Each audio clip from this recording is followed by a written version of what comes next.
জয় গুরু ইষ্টপ্রাণ দাদা ও মায়েরা, আজ ইষ্ট প্রসঙ্গে এই ছোট্ট ভিডিওতে পরম পূজ্যপাদ শ্রী শ্রী আচার্যদেবের এই অমৃতময় কথাগুলি জেনে নেব। খুবই গুরুত্বপূর্ণ আমাদের সকলের জন্য। তথ্যগুলি আলোচনা জুন 2025 হইতে সংগৃহীত। তিনি বলেছেন, ঠাকুরের জগতে কোনো ফাঁকিবাজি নেই।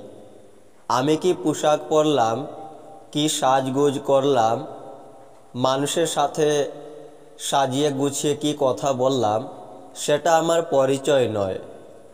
ঠাকুরের সাথে প্রেম করি কি না, সেটাই আমার আসল পরিচয়।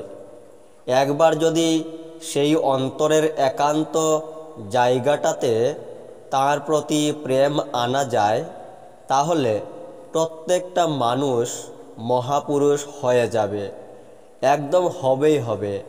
আমি এটাই চেয়ে আসছি যে সব ঘরে ঘরে মহামানব জেগে উঠুক। জয় গুরু।